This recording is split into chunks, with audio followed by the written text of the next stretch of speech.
Johnny Appleseed.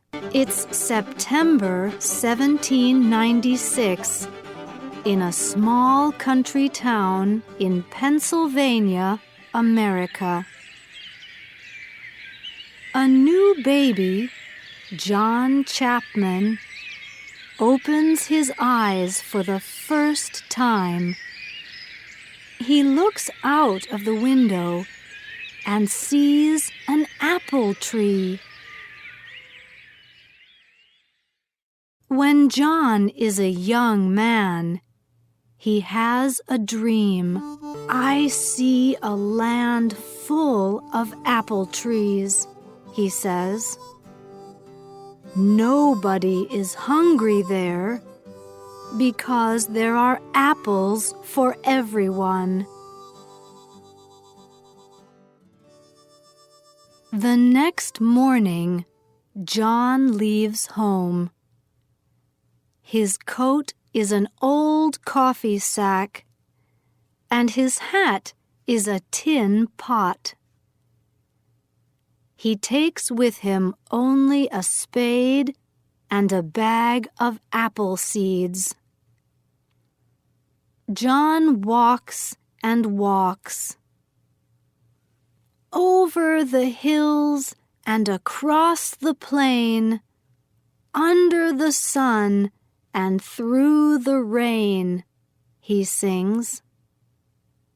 And all the time, John plants apple seeds. Big trees come from little seeds, he says. At this time, many people in America are moving west. They are making new towns with shops and houses in them. You need trees too, John tells the people in the new towns. And he plants his apple seeds there. The town people give him a new name, Johnny Appleseed. Johnny is a good friend of the Indians, too. One day, in a small town, John sees a young boy. "Here, boy," says John.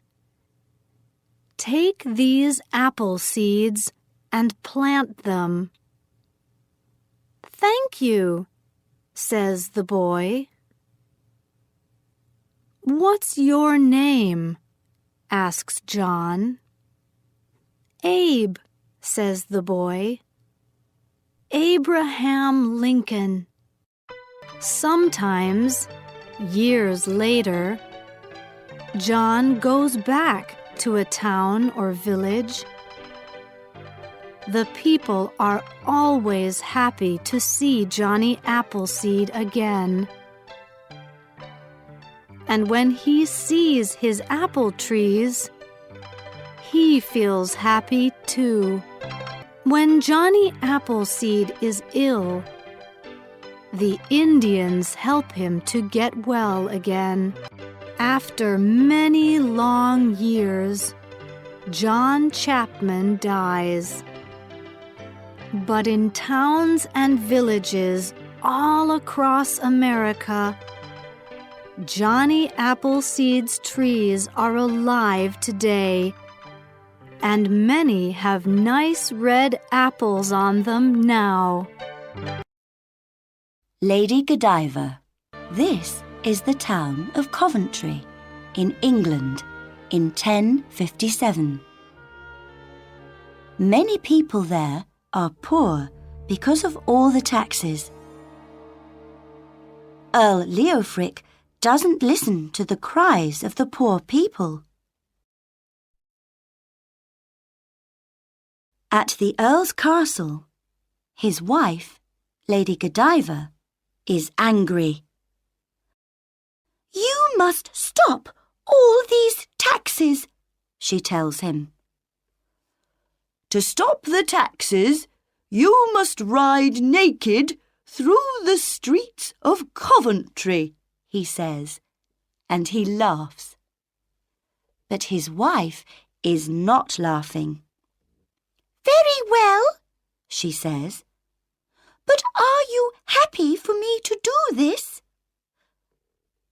Yes, says Leofric. Lady Godiva meets the town councillors and tells them the news. Dear lady, you can't do it, they say. Oh, yes, I can, she says. Then she goes back to Leofric. When she rides through the city, people must stay in their houses, the councillors say. They must close their doors and windows. Nobody must see her.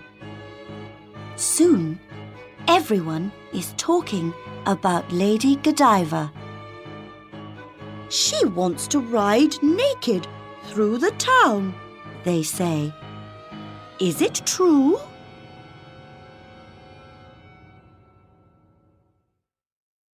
The day comes when Godiva must ride through Coventry. Her servants take her clothes. My lady, they say, how can you do this? I must do it for the poor people of Coventry, she tells them.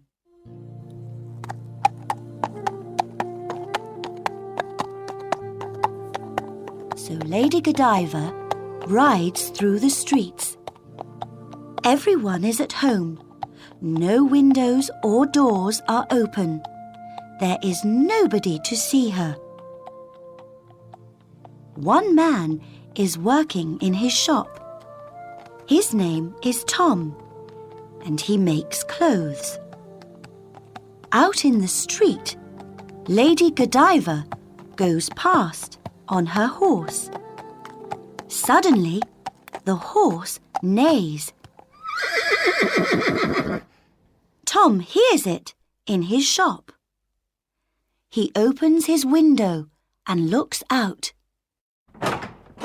And Lady Godiva sees him looking at her. Suddenly, Tom becomes blind. Help! I can't see! He cries. Soon, Lady Godiva arrives back at the castle. She puts on her clothes, then goes to her husband. Now, can you stop those taxis, my lord? She says. Yes, my lady, says Earl Leofric. But the taxes on horses must stay. He knows about the horse's neigh, you see.